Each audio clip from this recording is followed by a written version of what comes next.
let's waste no more time. Let's get to hotel playoff right now. So, the first level of hotel playoff, the penthouse of hotel playoff, the teams that you feel really good about as of right now when it comes to their chances to play in the postseason, this 12-team field. Oregon is sitting there with, I think ESPN gives them like a 95% chance to make the college football playoff. Now, full transparency, no idea the formula that goes into putting together a 95% chance for the Ducks. However, all of our eyes work. All of us saw what they did to Ohio State. All of us have seen the way they're trending right now across what they've done this season. So Oregon, 95% chance to make the playoff. You want to put a number to it, I probably would agree. Oregon, the best team in America right now. Resume, win over Ohio State carries a lot of weight, and it should, but Oregon, we won't spend too much time there. They're obviously a team feeling good about their college football playoff aspirations. Ohio State, kind of the same thing, man. Like, what do you really say about Ohio State at this point in time? They play Indiana, and I think a lot of us are just sort of penciling in that as a win for Ohio State. Will it be? Remains to be seen. But things get really interesting for Ohio State if they drop that game, and we're talking about, I don't know, a 10-2 Buckeyes potentially. Food for thought. But Ohio State, as of right now, with your only loss being on the last play by 1 point to the number one ranked team in America, you should feel pretty good about your chances, as of right now, to be in the penthouse. Texas, we're going to talk about them a little bit later in the show. Y'all, I think they are a wagon that nobody seems to be talking about. I love their quarterback in Quinn Ewers. I think that Georgia game that you saw from him was just a little bit, I don't know if fluky is the right word, but I don't think that was the all the way warmed back up Quinn Ewers that we'd come to expect. I think if you play that game again tomorrow, things could be a little bit different. However, Texas, with where they're at right now, only losses to Georgia. Georgia, before, I guess, last weekend was a top 10, top 5 caliber team. Should feel fine about your chances. Penn State, man, you should feel great about your chances as well. Like, I think Penn State, spoiler alert here, they should feel locked into the college football playoff if they win out. Now, we'll talk more about how they would stack up with some other 10-2 SEC teams a little bit later in the show, but like, same thing we said about Ohio State, I think is true for Penn State. Their loss is by 1 score. Penn State's loss isn't as good as Ohio State's loss because Oregon's the number 1 team in America, but like Ohio State being the number 2 team in America, that's fine. Penn State, handle business. When they get to the college football playoff is where I think things get really interesting, because as much as you think Penn State's a college football playoff team, do you trust them to win a game in the college football playoff? Do you trust them to beat a team like a Notre Dame or a Tennessee should they end up playing them? That's where I think the real talking point lies with Penn State going forward. But however, this conversation is about who's in the penthouse. Penn State, as of this week, is in the penthouse. Now, Indiana, you should feel good about your chances to make the college football playoff, even if you lose to Ohio State. But if we get some madness in the SEC, I don't think you're all the way safe.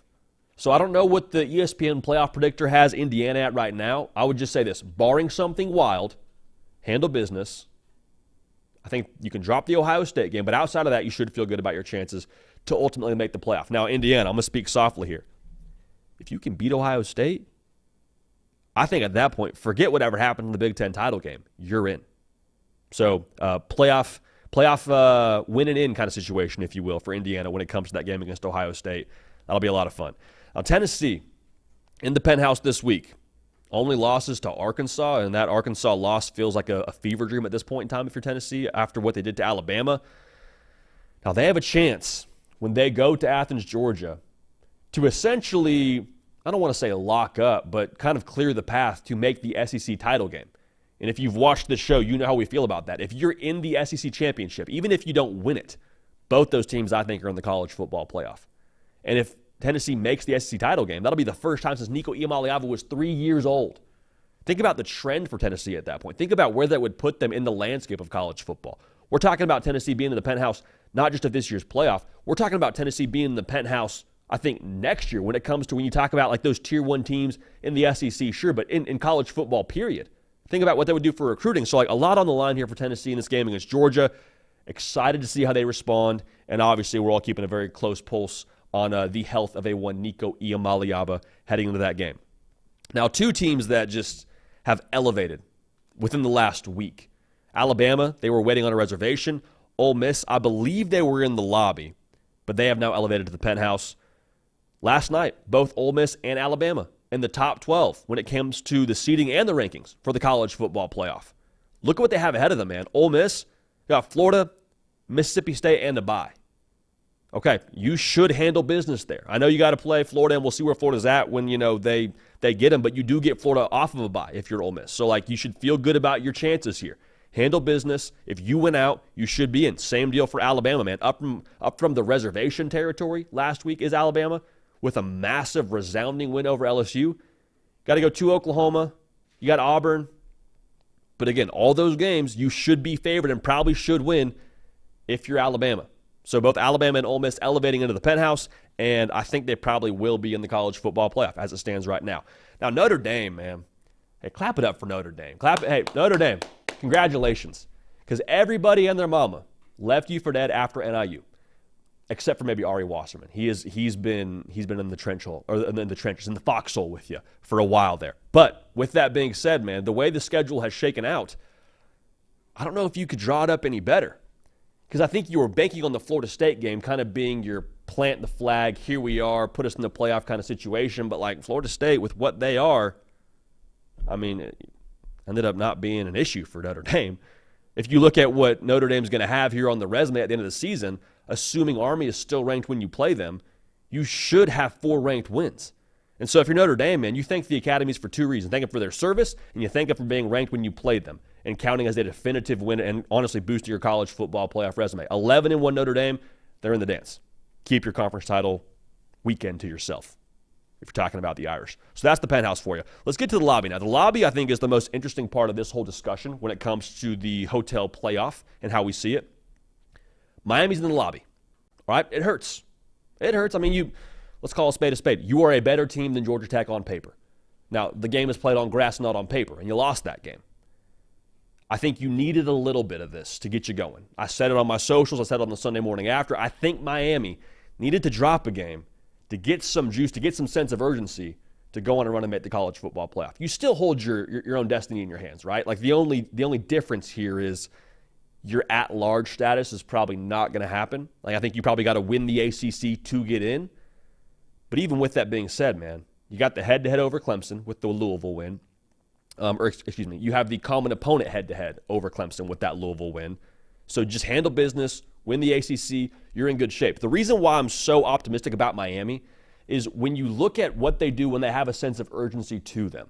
They're a night and day different team than what they've been in the first half of these games, if you will. Because second half Miami, man, they are number 1 in America when it comes to points per second half with 24. They're top 25 in America when it comes to points allowed per second half with 10 points a game. And there's, a whole bunch of teams in that top 25 that are right around the 8 to 10 range. So the bottom line here is when Miami gets behind in some of those spots and they feel that heat, they feel that pressure, they play a lot better.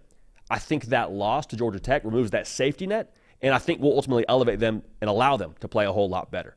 So Miami are in the lobby, but I think you should feel pretty good about your chances to be a college football playoff team if you're able to flip that switch permanently now and show that second half urgency for 4 quarters. SMU, also in the lobby. Now, if you're SMU, man, you got to feel pretty good about the fact that you're not alone in this lobby. You got Miami, who we just spoke about, who's in your conference, who you are more than likely going to have to play to punch your ticket to the college football playoff. You want to talk about resumes? The loss to BYU, I guess you could qualify as a good loss, which kind of a gross word to say, a gross phrase to say. I get it. Both these teams, both Miami and SMU, control their own destiny. I don't think the ACC gets more than one in right now, but we'll unpack that a little bit later in this show. How about Georgia? That might have been the story of the college football playoff rankings reveal last night. Georgia ranked 12th. However, Boise State was ranked 13th. Boise State, the highest ranked G5 team, assuming they're the G5 champion. They find or the G5, I guess, the highest ranked conference champion from the G5. They would bump Georgia out. So in a lot of ways now for Georgia, we already thought it was probably hey, you got to win the rest of the games to get in. It is go time right now if you're Georgia. It is put up or shut up, especially with Tennessee coming to town. We said it during our prediction. I'll say it again right now. That is the biggest game for Kirby Smart in the regular season that he's had since getting that job. All right, period, mic drop, the end. Full stop. Weird seeing them in the lobby, especially when they were preseason favorites to win the whole darn thing. But regardless, there's still a chance. There's still a chance, and I'm not betting against the idea that Kirby Smart has got one more in him when it comes to getting his team to play at the highest level when Tennessee rolls into town. Now, BYU is a team that I feel strongly about, especially if you've checked my social media in the last 12 hours. I've already said this before on the air. I'll say it again right now. BYU, according to the college football playoff seeding, would get a first-round bye, and they are within the top 10. They're ahead of schools like Ole Miss, ahead of schools like Alabama, ahead of schools like Georgia. And based on resume, I get it. I don't have an issue with it. Like, I understand. You got the top 25 win over Kansas State. You got the win over SMU. Awesome. That's aged well. But if we're going to sit here and talk about best teams, I would take darn near, I think, every SEC team that's ranked in the top 25 to beat BYU at a neutral site, and I'd take them to cover a touchdown. Now, Missouri, okay, we'll see if we got a healthy Brady Cook. That's another discussion. But I probably would take Missouri to beat BYU, too, if we're just going to double down here. Like, BYU, I get it. Like, the resume, it is what it is. But are we going to pretend for a second that South Carolina with Dylan Stewart and Kyle Kennard wouldn't ragdoll them?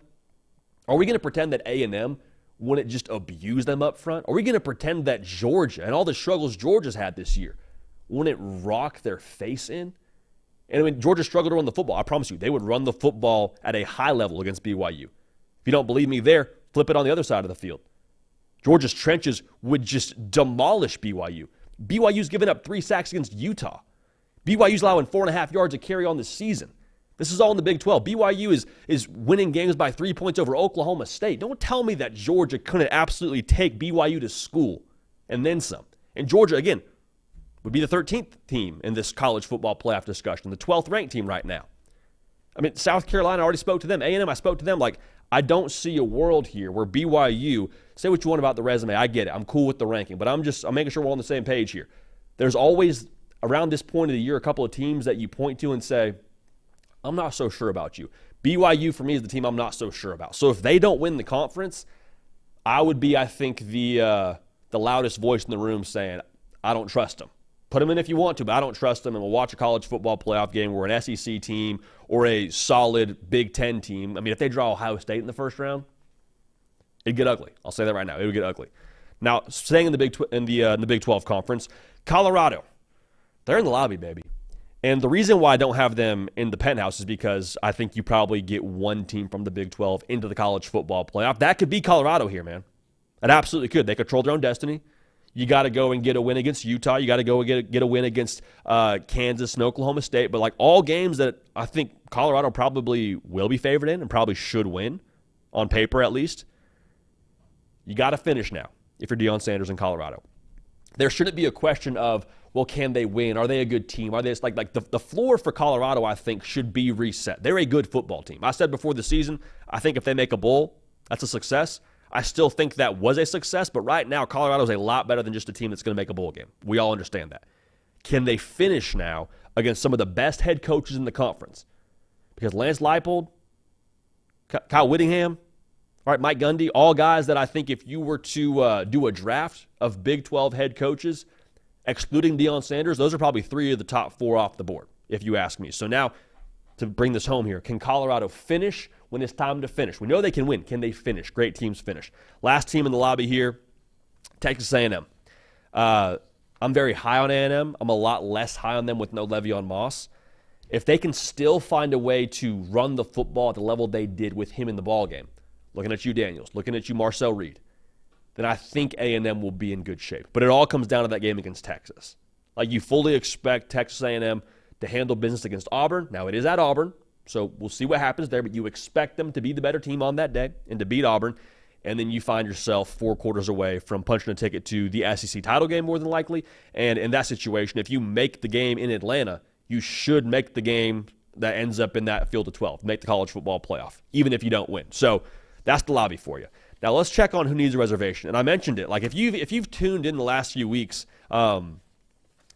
there has been sometimes as many as like 5 teams in this discussion. But I think with us being in the month of November, a lot of teams have moved up into the lobby or just dropped out altogether. Like LSU, they are not in the need a reservation space. Now, maybe we could have a longer discussion around what LSU would need to do to find a way to get a reservation or to find a way to get back into this discussion, but they would need, I think, too much help to warrant them being in the need a reservation sector of hotel playoff. But, yeah, it's a little bit thin right now. So let's start with Clemson. True to what this part of hotel playoff speaks to, they're not out, But I think now with how much help they need, Miami would need to lose or SMU would need to lose. I don't think either of those things are happening. If it does, okay, Clemson's got new life. But with just how thin the margin for error is in the ACC and the fact that Clemson got the doors blown off of them against Louisville, they're not getting an at-large bid. They're not. So Clemson need a reservation. Not impossible, but something that you probably aren't banking on if you're a Clemson fan at this point in time. Now, Missouri, I think they need a reservation. You say, JD, Mizzou, 10-2 Missouri? Missouri that could end up being a 10-win football team and only have 2 losses. The same team that's head coach on the field said playoff hunt. Yeah, I said it, playoff hunt, after they beat Oklahoma, which, again, Oklahoma, a little bit of a weird time to choose to say that. It is what it is. All for it, Coach Strink.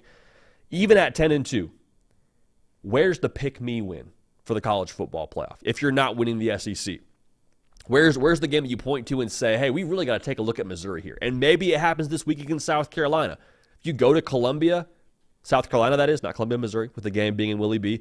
If you go beat South Carolina and overcome a 2-touchdown spread, give or take, against a ranked South Carolina team, maybe that makes it a discussion. But, like, again, I have a very difficult time putting in Missouri at 10-2 over an 11-1 Big Ten team or a myriad of other 10-2 teams in the SEC that I think would be more deserving of a spot. You also have 2 really ugly losses. Here's the thing about ugly losses, man. They're tough to unsee. You know what I mean? Like, I think all of us, to some respect, think about college football teams in snapshots. To lose by 30-plus against Alabama, to get the doors blown off against you with your starting quarterback, mind you now, against Texas A&M. I get it was at A&M, but still, like, those feelings you had after seeing Missouri get body bagged, like, those feelings stick with you. And I think it would stick with the committee and the resume, how you feel about it. However you want to slice it, I don't know how you feel about Missouri going forward and how you put them in the college football playoff. So it could happen, but I just laid out all the reasons why I think they need a reservation. Washington State, man, I'm rooting for them. I'm rooting for Wazoo, man. Their Pac-12 conference closes up shop for the year, and they're more or less an independent with how this playoff discussion is going to go forward. They need to find a way to climb into that top 11, I believe, to even have a chance at the college football play, or to ultimately punch their ticket, because there's no conference that would allow them a bid. Even though they're playing a G5 schedule, they don't have a conference they're tied to where we could say, oh, they're the G5 champ. They're not. They're an independent based on how this playoff format works. Not impossible. Need some chaos, but I think it would take a doomsday scenario for Washington State to do it. Now, their loss, not the closest of losses, but still it is to the number 12 team, I guess 12th seeded, 13 team in America, which is Boise State. But it's not impossible, but I'd be a bit surprised if Washington State found themselves in the mix. Now, if you have tuned into the show in the last, I guess, month or so, then you've seen us roll out with the Big 12 logo at different points throughout the hotel playoff. We're bringing it back. Not proud of it, we're bringing it back. The reason why, I don't think you get more than one team from that conference into the Big 12 or into the college football playoff, and you got 3 teams sitting there with 2 conference losses: Iowa State, Kansas State, Arizona State. You're not getting in without playing in the conference title, and getting into the conference title requires Colorado or BYU to just totally trip down the stretch. So probably not going to happen, but the Big 12, you got 3 teams that are all rooting for some chaos, and more power to you. Now, we'll check in on the G5 party really quick because it's a good time over there, and we appreciate what they're doing. If you're Boise State, man, speaking of not tripping before the finish line, Boise State has rounded the turn. They got 100 meters between them and a college football playoff spot. You just can't trip. You just can't trip because Army, based on where they're ranked, we'll talk about them in a second, I don't think that they have enough left on their schedule to catch a Boise State. Now, if you were to definitively beat Notre Dame, maybe this discussion gets a little bit of juice. But, I mean, Caden Smith comes on here a fair amount. We talk about the G5 and the 12 seed. I think he said it perfectly. Like, if you are Boise State, in a weird way, that loss by 3 points at Oregon, the number 1 team in America, that's almost as powerful for you as some of your wins right now. So we'll see what happens there. But for Boise State, keep on fighting the good fight. Just don't fall down before the finish line. You should find yourself in the college football playoff. Spoke to Army there. It really does come down to, can you do something drastic to sway the committee one way or another? Because you're undefeated, that's awesome, but your strength of schedule, as funny as it is to say, I mean, the Mountain West has been a better level of competition. Like Boise State's win over Washington State, a top 20 team. Like, okay, that's a little bit of juice there. So if you can do something against Notre Dame, maybe you beat them by double digits. Heck, can we live in a world where Army beats Notre Dame by 2 touchdowns? If we are, then we revisit this whole discussion. But I think ultimately Army probably needs some help. And then we'll throw some love their way because they were ranked last night. How about Tulane? Man? They need some catastrophe, I believe, to find their way into the college football playoff. But Tulane, they're ranked. So you're saying there's a chance. And I think Tulane, it might be small, but there's a chance nonetheless. So let's recap it here for us. Who's in hotel playoff and where are they at? In the penthouse, you got Oregon, 95% chance to make the college football playoff. I don't know how those numbers work out, but I agree. Oregon definitely sitting pretty. Ohio State, Texas, Penn State, Indiana, barring something wild. Tennessee's also in there. Ole Miss, Alabama up from the needing a reservation space, so dreams do come true. And Notre Dame as well, currently chilling out in the penthouse. The lobby, a little bit crowded, but all teams with college football playoff hopes intact. How about the ACC with Miami and SMU? The Big 12 has BYU and Colorado present, and you got Georgia and A&M also there from the SEC. Teams that need a reservation, that group becoming thinner, but you got Clemson, Missouri, and Washington State, as well as 3 other teams from the Big 12, all just hanging out there. In the G5 party, you got Boise State, Army, and Tulane, all have a chance, but Boise State definitely has got some ground that they have on the rest of the group there. All right, so a lot going on there. That's hotel playoff for you, heading into Week 12. And I told Trey Yannity, who's producing the show today, that I was going to do an ad read after the playoff penthouse segment before we did the lobby. Blew right past it, so we'll do it right now. If you've been following us over on prizepicks.com and our plays we put out on my social media, I keep saying this. I don't know if I can say, like, hey, follow us, you'll make money. But if you were to follow us, our track record would be positive enough to where, you would probably find yourself with some greenbacks. So the hard count brought to you by our friends over at Prize Picks. Prize Picks Daily Fantasy, made easy to use, easy to withdraw what you win. Again, when you use code HARDCOUNT now, just for playing $5 in lineups, you get $50 in promo funds. So that's $50 at no expense to your own real bank account you can use to go buy some Christmas presents early for your family and friends. And who doesn't love that? All right, so prizepicks.com. Appreciate y'all using that code and appreciate them for bringing you the hard count today.